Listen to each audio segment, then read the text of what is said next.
Hello दोस्तों।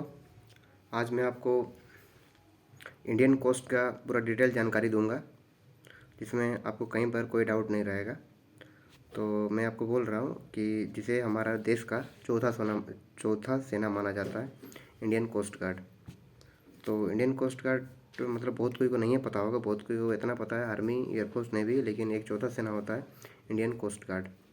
और Indian coast guard में आपको जाने के लिए आपको मैं आपको बता रहा हूँ कि किन स्टेज से होकर आपको गुजरना पड़ेगा, कैसे उसका सिलेक्शन प्रोसीजर है, क्या है, मैं वो आपको बताऊँगा।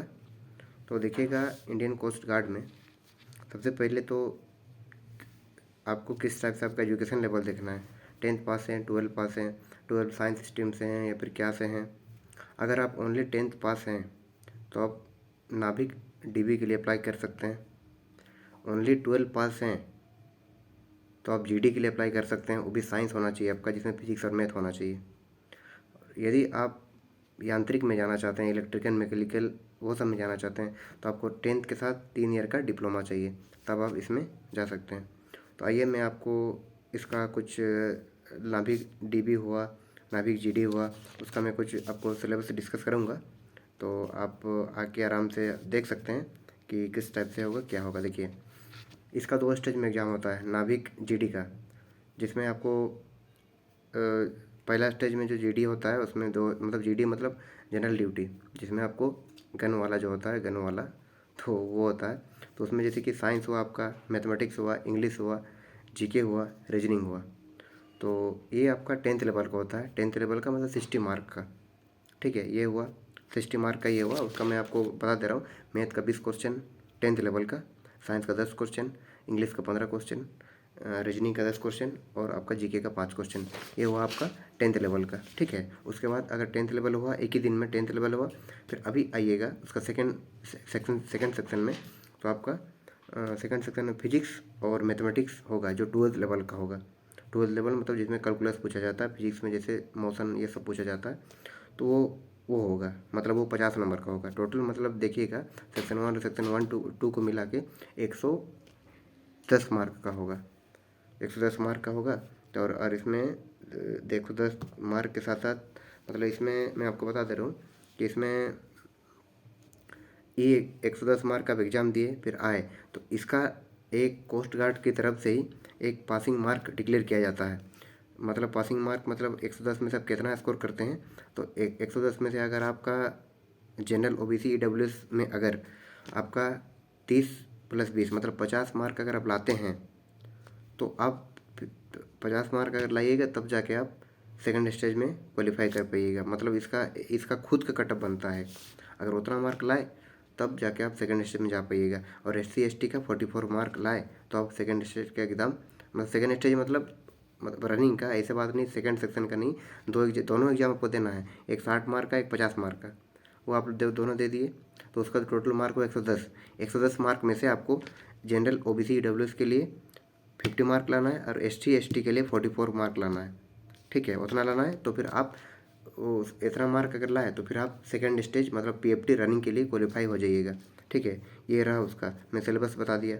और सिलेबस के बाद अगर आप लोग थोड़ा प्रीवियस ईयर का कटअप देखना चाहेंगे इंडियन कोस्ट गार्ड का, तो उसका जनरल का जाता है 110 में से 67, OBC के जाता है गया था 110 में से 62, SC का गया था 110 में से आपका 60, ST का गया था 55 और EWS का भी 55 ही गया था 110 से, ठीक है। उतना हुआ इसका ई का। और अगर आप इतना हो गया आपका GD का, ठीक ना, इतना मतलब मार्क गया था, ठीक है। और अगर आप चाहते हैं कि देखिए, अगर आप चाहते हैं 10th और 12 को तो बता दिया, 10th के लिए DB, 12 के लिए GD, 10th पास के लिए, और 12 पास के लिए GD जो साइंस स्ट्रीम का उसका होना ज़रूरी है। उसके अलावा आपका यांत्रिक में अगर जाना चाहते हैं तो मैकेनिकल पोस्ट है, इलेक्ट्रिकल पोस्ट है और इलेक्ट्रॉनिक्स पोस्ट है। 3 पोस्ट है, जिसमें 10th पास के साथ साथ 3 ईयर का डिप्लोमा आपके पास होना चाहिए, तब आप इसमें यांत्रिक में जा सकते हैं डिप्लोमा में, ठीक है। और वही मैं DB का अगर बात करूँगा तो उसका ओनली एक स्टेज में एग्ज़ाम होता है, ओनली 1 स्टेज, मतलब एग्ज़ाम एक ही स्टेज को देना पड़ेगा आपका। मैथ 20 मार्क, साइंस 15 मार्क, अपने science 10 mark, English 15 mark, reasoning 10 mark और जीके 5 मार्क, ठीक है। और इसका मतलब इसका भी एक कटअप बनता है, तो जिसमें आपको जनरल ओबीसी डब्ल्यूज के लिए 30 मार्क चाहिए और SC ST के लिए 27 मार्क कटअप इनका रखा गया है। उसके अगर ये कटअप अगर पार कर गए तो आप PFT के लिए क्वालिफाई कर जाइएगा, ठीक है। तो अगर इतना में इतना अगर लाए तो मतलब 60 में अगर इतना लाए तो मतलब इसका एक ही सेक्शन में एग्ज़ाम होता है। और अगर मतलब सेकंड स्टेज का एग्ज़ाम नहीं होगा इसमें, मतलब बस एक स्टेप, जैसे कि GD में, नाभिक GD में 2 स्टेज में एग्ज़ाम होता है ना, पहला स्टेज, तो इसमें बस एक ही स्टेज में एग्ज़ाम होगा, एक ही स्टेज होगा इसका। तो एक ही स्टेज में मान के चलिए अगर 60 मार्क, देखिए उसका 110 मार्क का होता था, इसका ओनली 60 मार्क का होगा। तो इसमें आपको 60 मार्क में से प्रीवियस ईयर का कटअप गया था आपका जनरल का 60 में 51 गया था, और मतलब OBC का 60 में 49 गया था, SC का 47 गया था, ST का 45 गया था, और EWS का 60 में 47 गया था। तब आप सेकेंड स्टेज के लिए क्वालिफाई कर जाइएगा इसमें। उसके बाद आते हैं, चलिए हम लोग यांत्रिक में।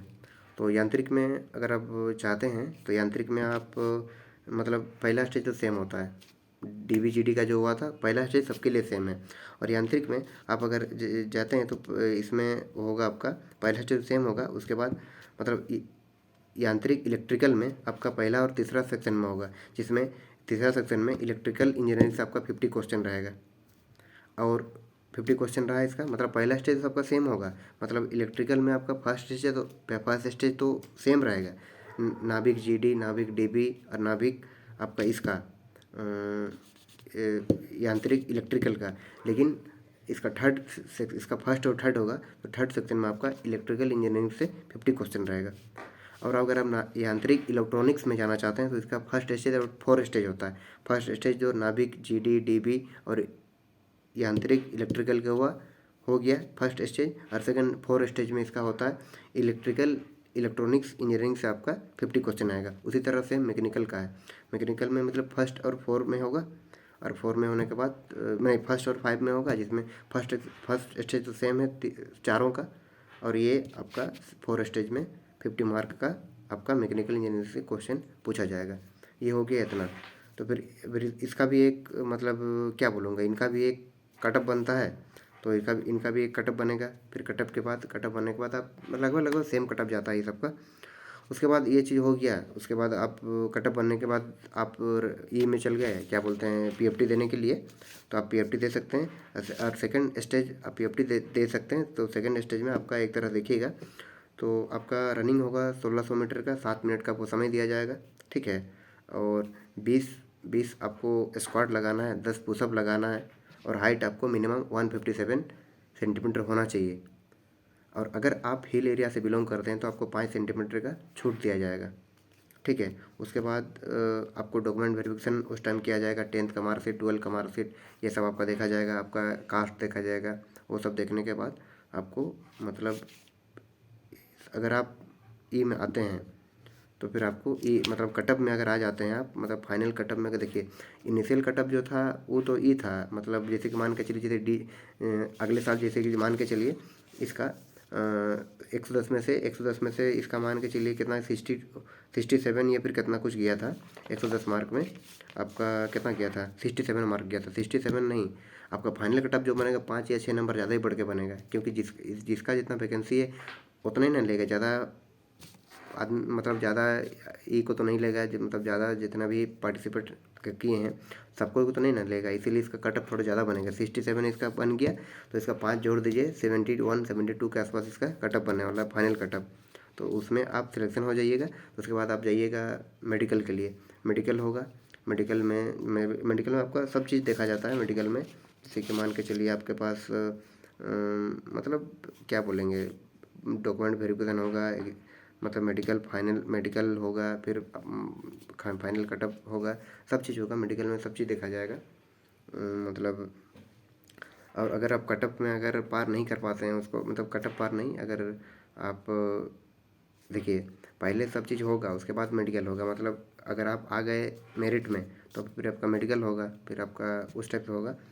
और उसके बाद मैं आपको वो चीज़ बता दे रहा हूँ, अगर आप लोग चाहते हैं कि आप लोग मतलब सैलरी के बारे में सुनना चाहें तो मैं वो भी थोड़ा बहुत बता सकता हूँ। थोड़ा बहुत क्या, मैं पूरा बता दे रहा हूँ। देखिए इन हैंड सैलरी आपका नाभिक GD का 31-32 हज़ार के अंदर पड़ेगा, 31 या 32 हज़ार गिरेगा। और नाभिक डीबी का आपको सेम 29-30 हज़ार मिलेगा, ठीक है। लेकिन यांत्रिक का पोस्ट थोड़ा ज़्यादा ही है, तो उसमें आपको मैक्सिमम 40 हज़ार मिलेगा यांत्रिक में, ठीक है। और इसमें प्रमोशन भी होगा, जल्दी ही होगा।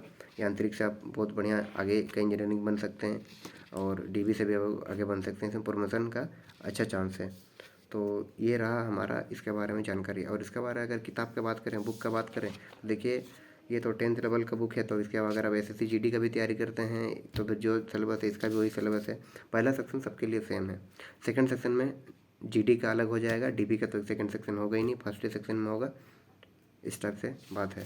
तो और यांत्रिक के लिए फर्स्ट और थर्ड स्टेज, इलेक्ट्रिकल के फर्स्ट और फोर्थ, और मैकेनिकल के लिए फर्स्ट और 5, जिसमें फर्स्ट स्टेज सबका सेम रहा और इसका तीनों मतलब, और बाद में सबका जैसे कि यांत्रिक से तो आपको यांत्रिक इलेक्ट्रिकल से है तो थर्ड स्टेज पहला सेक्शन दे लिए, उसके बाद आप थर्ड स्टेज दीजिएगा। सेकंड स्टेज नहीं होता है इसमें। थर्ड स्टेज में आपको डायरेक्ट होगा इलेक्ट्रिकल से 50 क्वेश्चन, मैकेनिकल से अगर कीजिएगा यांत्रिक में तो मैकेनिकल में थर्ड स्टेज में 50 क्वेश्चन, इस 50 मार्क के। मार्क तो हाँ, मार्क तो उतना ही होगा, मतलब मार्क उतना ही होता है। तो आप इस टाइप से आप लोग कटअप को क्लियर कर सकते हैं। तो उसके बाद अगर आप चाहते हैं तो मैं तो लगभग आपको सब चीज़ तो लगभग बता ही दिया, रनिंग का, इन हैंड सैलरी का, और तो अगर आप फिर उसके बाद डायरेक्ट हो गया, सब चीज़ हो गया, तो फिर फाइनल डॉक्यूमेंट वेरिफिकेशन होगा। उसके बाद सीधे आपको डायरेक्ट ज्वाइनिंग मिल जाएगा। उसके बाद आप डायरेक्ट जाइएगा INS चिल्का में। INS चिल्का में नेवी का भी होता है और इंडियन कोस्ट गार्ड का भी होता है। ये बात ध्यान में रखिएगा, दोनों का मेडिकल वहीं होता है। तो आप उसके बाद डायरेक्ट जाइएगा INS चिल्का। INS चिल्का में आपका दोनों होगा, इंडियन कोस्ट गार्ड, नाविक, GD, DB सबका वहीं पर होता है। और उसके बाद आपको अलग अलग जगह पोस्टिंग मिलेगा। और अगर मतलब मैं अगर हमसे मुझे कुछ छूट रहा है तो आप नीचे कमेंट कीजिएगा कि मतलब अगर हमसे कोई वीडियो छूट रहा है तो। अगर आप बुक का बात करते हैं तो बुक में तो मैं बता दे रहा हूँ कि मैं भी इंडियन कोस्ट गार्ड का एग्ज़ाम दिया हूँ, लेकिन ओनली 1 बार क्योंकि उसके बाद तो एज रहा नहीं। 19 में दिया था मैं, 19 या 20 में। उसके बाद तो मैं दे नहीं पाया क्योंकि लॉकडाउन के बाद तो इसमें एज का मैटर होता है ना। 18, हाँ, इसका एज का मैं भूल गया था।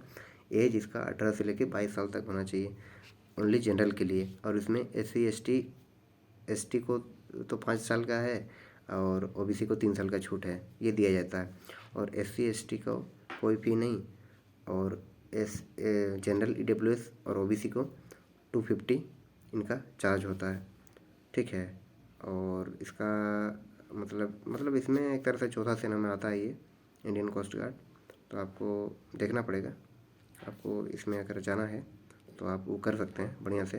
और उसका भी सेम मतलब जो ड्रेस होता है, जो वर्दी होता है, सेम ये नेवी का जिस टाइप से है, सेम इंडियन कोस्ट गार्ड का, बस बेचेस में अंतर होता है। मतलब लगभग तो आपको, लेकिन ऊपर नीचे सब वाइट समझ रहे हैं। अब अगर नेवी नहीं बन पाए, अगर जाना है आपको नेवी टाइप में ड्रेस पहनना, तो इंडियन कोस्ट गार्ड में जा सकते हैं। नेवी अंदर का काम देखता है, समुद्र के अंदर का, और ये जो तट होता है उसका रक्षा करता है इंडियन कोस्ट गार्ड, इसीलिए इन्हें इंडियन कोस्ट गार्ड कहा जाता है। तो फिर ऐसे नहीं समझिएगा कि लास्ट में गार्ड आया तो फिर ऐसे नहीं है, ये उस टाइप से गार्ड नहीं है। इंडियन कोस्ट गार्ड जो होता है, मतलब देखिए भले गार्ड आ जाता है लेकिन ये गार्ड नहीं है, ये एक तरह से सेना है। तो ये नहीं समझिए कि कोई गार्ड का नौकरी नहीं करना पड़ेगा आपको। ये आपका बहुत मस्त, बहुत ऑल इंडिया वैकेंसी है, बहुत अच्छा वैकेंसी है ये चीज़, समझ रही है। बात याद रखिएगा, same to same navy dress पहनिएगा, सेम टू सेम, समझ रहे हैं। उसके बाद आपका प्रमोशन हो गया तो फिर आप अलग लेवल में ड्रेस पहनिएगा। तो इसको ध्यान में रखते हुए आप लोग इसको कीजिएगा तो फिर बढ़िया रहेगा। और ऑल इंडिया वैकेंसी है मतलब, तो फिर अगर मान के चलिए खासकर आप तीनों ही सेक्शन में डिप्लोमा किए हैं तो फिर तो ये आपका बहुत बढ़िया बात है। इलेक्ट्रॉनिक्स, इलेक्ट्रिकल और मैकेनिकल में किए हैं तो फिर तो बहुत अच्छा बात है। नेवी ओवी सब में ये सब नहीं होता है आपका। नेवी में इलेक्ट्रिकल, मैकेनिकल ये सब को कुछ, इसमें 12 साइंस चाहिए। एयरफोर्स में भी 12 साइंस चाहिए। हाँ, एयरफोर्स वाई ग्रुप का में जो डिप्लोमा होगा तो उसका में डिप्लोमा मांगा जाता है वाई ग्रुप में, वैसे इसमें नहीं मांगा जाता है ई में। तो आप वो चीज़ को देखिएगा, उसके बाद देखने के बाद आप कर सकते हैं इसको। इस एयरफोर्स में तो नहीं, नेवी का तो मैं बता दिया।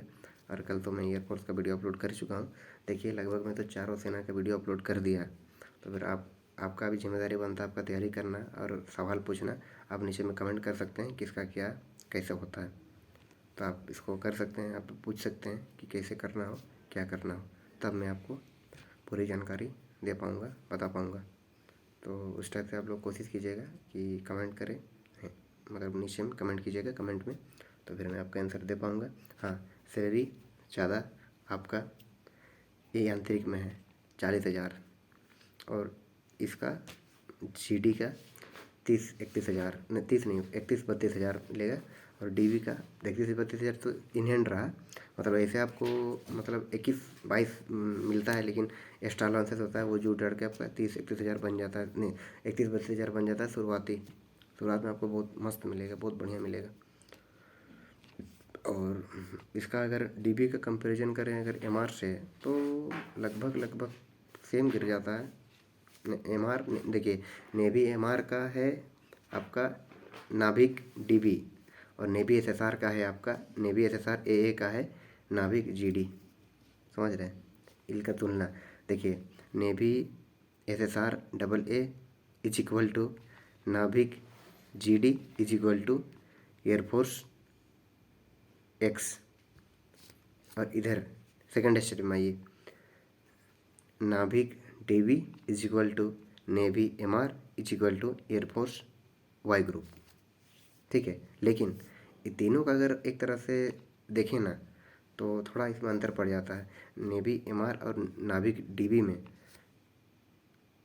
थोड़ा 10th लेवल का है ये दोनों, लेकिन एयरफोर्स Y ग्रुप जो है उसमें आपको या फिर साइंस चाहिए, या फिर अगर साइंस नहीं किए 10th पास किए तो फिर आपको डिप्लोमा चाहिए उसमें Y ग्रुप में, तब जाके आप एयरफोर्स Y के लिए कर सकते हैं। तो इसीलिए अगर 10th पास हैं, अगर साइंस नहीं भी हैं एयरफोर्स Y ग्रुप के लिए, तो आप 3 साल का अगर डिप्लोमा किए हैं तो आप उसको कर सकते हैं। 3 साल का आपको डिप्लोमा में आ गया तो फिर वो इंटर के बराबर हो जाता है, इसीलिए आप Y ग्रुप में डाल सकते हैं। तो ये रहा बात। तो एक तरह देखिएगा तो फिर इसीलिए एयरफोर्स Y ग्रुप का सैलरी 40 घुस जाता है शुरुआत ही। समझ रहे हैं? तो ये रहा अंतर आपका। अगर लगता है कि आप अगर जाना चाहते हैं तो फिर मैं आपको फिर से बता दे रहा हूँ। अगर मैं तो बोलूँगा ना कि अगर आप लोग साइंस है तो फिर एयरफोर्स XY दोनों में ट्राई कीजिए, नेवी SSR AA में दोनों में ट्राई कीजिए, और नाभिक GD दोनों में ट्राई कीजिए, नाभिक GD में। हाँ, यहाँ बात आता है कि एयरफोर्स में आपको मतलब मैक्सिमम 20 साल तक रहना पड़ेगा, नेवी SSR में आपको 15 साल तक रहना पड़ेगा, नेवी AA में 20 साल तक रहना पड़ेगा, उतना है। उसके बाद आपका अलग जा सकता है। नेवी SSR के बाद आप लोग मर्चेंट नेवी में ट्राई कर सकते हैं, नेवी AA के बाद मर्चेंट नेवी में ट्राई कर सकते हैं, ये आपका ऑप्शन है। सब चीज़ें हाँ, लेकिन नाभिक जो ये कोस्ट गार्ड है ना, कोस्ट गार्ड में ये इस टाइप से नहीं है। आप लोग जब तक शायद 50-60 साल तक नहीं होएगा तब तक रिटायरमेंट नहीं होइएगा। ये बढ़िया है एक तरफ से देखिएगा तो। आपका एक तरह से सबका कंपेरिजन करें तो फिर लास्ट में कोस्ट गार्ड ही आता है, जो फिर इसमें ज़्यादा पैसा कमा पाइएगा आप लोग बाद में रिटायरमेंट तक। इसमें आप लोग 60 साल तक रहिएगा, ऑफिसर ग्रेड में रहिएगा। मस्त है, बढ़िया है। अब देखिए, अभी ज्वाइनिंग कीजिएगा 21-22 साल में, तो 60 साल तक बहुत बड़ा ऑफिसर बन जाइएगा आप लोग। तो उसको देखिए, तो फिर उसके बाद ज्वाइनिंग कीजिए नाभी GD DB बढ़िया से। ज्वाइनिंग करने के बाद आप लोग देश का सेवा कीजिए। हम लोग उम्मीद करते हैं आप लोग उसमें जाइए। और अभी उस टाइप से हाँ, और एक तरह से आता है कि आप लोग देखिए, ये सब अगर नहीं होता है आपका, मैं बता दे रहा हूँ, मैं उम्मीद करता हूँ कि सबका हो जाए। अगर बाई चांस, मैं आगे के लिए बोल दे रहा हूँ, फर्दर के लिए ये सब नहीं आते हैं तो फिर आपके पास यही ऑप्शन है कोस्ट गार्ड में। देखिए, इसके बाद जो आता है ना कि इस सब में सबसे भयानक होता है इंडियन कोस्ट गार्ड ऑफिसर बनने के लिए। इस सब में बहुत भयानक होता है। इंडियन कोस्ट गार्ड में ऑफिसर बनना है तो आपको बहुत हैवी क्वालिफिकेशन चाहिए। ये CDS मांग देता है, CDS मांग देता है कि नहीं ग्रेजुएट होना चाहिए, 10+2 में कोई होना चाहिए, लेकिन कोस्ट गार्ड जो असिस्टेंट कमांडेंट है ना, ये बहुत हैवी है। ये आपको नहीं मानेगा। इसमें पर सेमेस्टर में आपको 60% चाहिए, इसको 60-65 पता नहीं कितना ही बोलता है। ये कोस्ट गार्ड थोड़ा अपर लेवल वाला है, मतलब एजुकेशन ला में, लेकिन बाद बाकी तो सब सेम है, 12th लेवल का सब। तो आप उस चीज़ को देखिएगा, फिर फॉर्म फिल कीजिएगा, तो फिर आपके लिए बहुत बढ़िया होगा। मुझे यही चीज़ कहना था आप लोग को और यही चीज़ बताना था, तो मैंने तो बता दिया। तो आप लोग कोशिश कीजिए कि बढ़िया से तैयारी करें। और अभी तो कोस्ट गार्ड का यही सितंबर निकला था वैकेंसी, वो तो ख़त्म हो गया। अभी इन लोगों का ज्वाइनिंग होगा 23, इन लोग जितना भी सिलेक्शन करेंगे इन लोगों का ट्रेनिंग स्टार्ट होगा अप्रैल 2023 से। तो आप लोग, अगर आपका एज हुआ नहीं है तो फिर आप लोग तैयारी स्टार्ट कर दीजिए। कोस्ट गार्ड, नेवी, आर्मी में सबका वीडियो बना दिया हूँ, आप देख लीजिए। तो देखने के बाद आप लोग आराम से तैयारी कर सकते हैं, पढ़ सकते हैं, समझ सकते हैं कि कैसे करना है, क्या करना है। तो मैं लगभग आपको सारा डिटेल तो बता ही दिया। तो और अब क्या सुनना चाहते हैं, फोर्स के बारे में बोलिए आप, और कौन सा का वीडियो बना दूँ। अगर आप चाहते हैं कि सब तो हो गया फोर्स में, अगर आप लोग चाहते हैं तो मैं अगर आप लोग को चाहते हैं कि आप लोग फोर्स में जाना चाहते हैं तो उसके बाद आपका अगर कहीं अगर बाई चांस, मैं तो उम्मीद करूँगा सबका हो ही जाना चाहिए, नहीं भी होता है तो फिर आपका 22 साल तक नहीं भी होता है ना, फिर भी आपका SSC GD 27 साल तक नहीं, जनरल का तो 23 साल तक ही रहेगा, लेकिन फिर भी आपको 1 साल मौका दिया जाएगा SSC GD में। SSC GD में आपको 23 साल तक रहता है, लेकिन जनरल का तब उसमें भी 1 साल का मौका तक कर सकते हैं, लेकिन बाद बाकी ST OBC का तो 27-26 तक घुस जाएगा SSC GD में। उसके बाद SSC GD भी है, अब उसको भी तो कर सकते हैं। हाँ, इतना मान के चलिए ऑफिसर आप 24 साल तक ही बन पाइएगा, क्योंकि इस समय एज होता है। आपको थोड़ी जी 30 साल में ऑफिसर बनाएगा, नहीं, आपको 24 साल तक मैक्सिमम एज है, उतना ही तक ऑफिसर बनाएगा। 30 साल में ऑफिसर बनिएगा फिर तो मतलब उस टाइप का ऑफिसर बनना है तो फिर उम्र भी एक चीज़ होता है, उम्र रखिए। हाँ, CDS WDS में SC ST को कोई छूट नहीं, किसी को छूट नहीं। CDS WDS ये सब में कोई छूट नहीं, बस इंडियन कोस्ट गार्ड को ये जो मिलता है वो 12 लेवल में मतलब मिलता है, नाभिक GD DB सब में मिलता है, लेकिन एयरफोर्स, नेवी, आर्मी में कोई छूट नहीं। हाँ, नेवी में नहीं, नेवी बोल रहा हूँ, आर्मी में आपको हाइट में छूट मिल सकता है, लेकिन एज रिलैक्सेशन ये सब नहीं होता है। तो सब में आपको हाइट में छूट मिल सकता है, कम ले सकता है, लेकिन एज रिलैक्सेशन ये सब में आपको छूट नहीं मिलता है। तो चलिए दोस्तों, मैं तो लगभग आपको सब कुछ बता ही दिया। अगर फिर भी हमसे कुछ कमी रह गया तो आप लोग नीचे कमेंट कीजिएगा, मैं आपको वीडियो प्रोवाइड करूँगा, दोबारा वीडियो प्रोवाइड करूँगा। मैं चारों का तो बता दिया, अब देखिए अगर मैं चाहता हूँ कि अगर आप लोग चाहते हैं तो फिर मैं नेक्स्ट चीज़ SSC GD के ऊपर लेके आऊँगा। उसके बाद बहुत बच जाएगा, SSB को लेके आऊँगा, ITBP को लेके आऊँगा, बहुत चीज़ है। आप लोग क्या क्या सुनना चाहते हैं, क्या क्या देखना चाहते हैं। उसके बाद हो सकता है तो मैं CDS का वीडियो लेके आऊँ, CDS का, फिर CAPF का वीडियो लेके आऊँगा, ऑफिसर का भी वीडियो लेके आऊँगा, वीडियो सब चीज़ में लेके आऊँगा। आप लोग बस पढ़ाई में ध्यान दीजिए बढ़िया से, फिर आप लोग कर सकते हैं। तो चलिए दोस्तों, ठीक है, मैं अभी आपसे विदा लेता हूँ, रखता हूँ। फिर अगर कुछ रह गया तो आप लोग नीचे कमेंट करना नहीं भूलिएगा, और ठीक है। और आप लोग कोशिश कीजिए कि इस नए मतलब मैं तो स्टार्टिंग चैनल किया हूँ, तो मुझे कोशिश कीजिए थोड़ा अपर करने का, ताकि मैं आपका जितना मेरे पास नॉलेज है मैं आप लोग को दे सकूँ। तो कोशिश कीजिए, मैं तो कभी कोई वीडियो में सब्सक्राइब का बात नहीं करता हूँ, वो तो आप लोग के ऊपर है। अगर मैं बढ़िया बोलूँगा तो फिर आप लोग सब्सक्राइब कीजिएगा ही। और मुझे उम्मीद है कि आप लोग से कि मुझे आप मतलब थोड़ा अपर लेवल में ले जाइएगा, ये कीजिएगा। मैं आप, ताकि मैं अपना जितना भी अपना एक्सपीरियंस है, ये सब मुझे ऐसे ही नहीं पता चला, मुझे ये सब का अपना एक्सपीरियंस है, इसलिए मैं बता पा रहा हूँ। नेवी हुआ, कोस्ट गार्ड हुआ, मुझे सबका एक्सपीरियंस है। तो चलिए, भले मैं उस चीज़ में नहीं कर पाया, लेकिन मुझे जब जितना एक्सपीरियंस है मैं वो चीज़, देखिए, नहीं करने का दो वजह भी है। पहला